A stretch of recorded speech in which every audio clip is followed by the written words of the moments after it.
Hello, this is Tony Hiller from RealClimateScience.com, the climate guy setting the record straight about climate.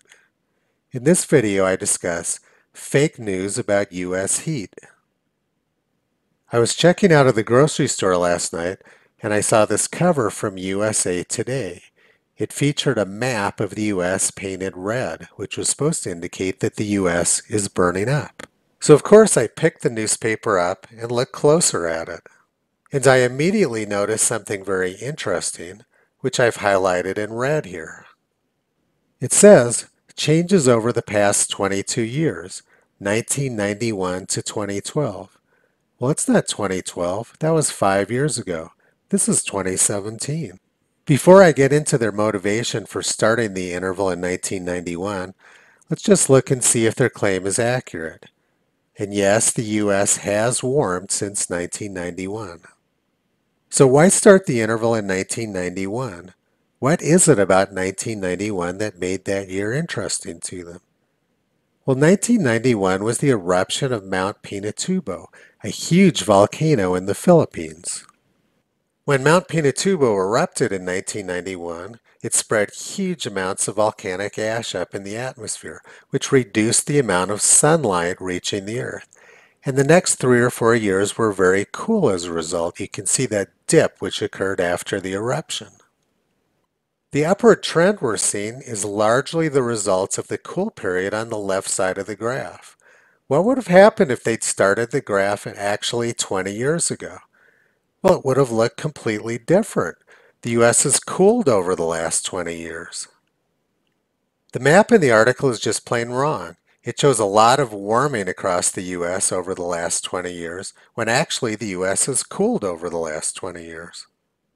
But the problems with this article get worse. We actually have U.S. temperature data going back to about 1895. This is the average temperature at the 1,200 United States Historical Climatology Network stations. You can see that the warmest period in the U.S. was actually the 1930s.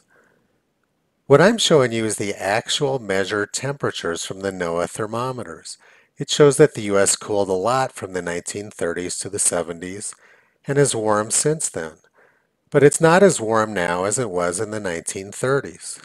Let's look specifically now at U.S. summer temperatures and see what they're doing. Well, summer maximum temperatures in the U.S. have been plummeting for about 90 years.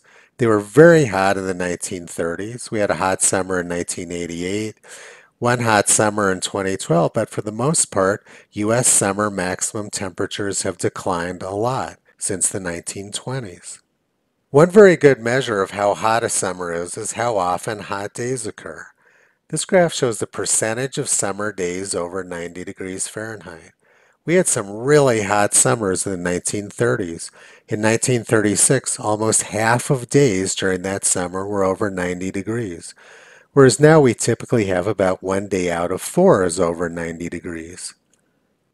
Let's do the same comparison now for days over 95 degrees Fahrenheit. We see the same pattern. During the 1930s, we had a lot of days over 95 degrees Fahrenheit. Same thing in the 50s and in the 1980s. But generally, the frequency of 95-degree days in the U.S. has plummeted over the last 80 to 90 years. Next, let's look at 100-degree days. Once again, we see the same pattern. Very hot in the 1930s, very hot in the 1950s, very hot in 1980, but generally the frequency of 100-degree days has declined in the U.S. Now let's look at really hot days over 105 degrees. Once again, the same pattern. Very hot in the 1930s, very hot in the 1950s, very hot in 1980. But generally the frequency of 105-degree days has plummeted in the U.S. Now let's go back to the average summer maximum temperature graph, and we'll notice something very interesting. You remember where USA Today started their map interval in 1991? Well, right after the eruption of Mount Pinatubo was the 2 coldest summers in U.S. history. They started their interval at the coldest summer period on record. It's pretty obvious that if you start your statistics at the coldest period on record, you're going to show warming. That's guaranteed. But the 1930s was much hotter than now, and now I'm going to show you just how much hotter they were. This is a map of how hot temperatures were in 1936.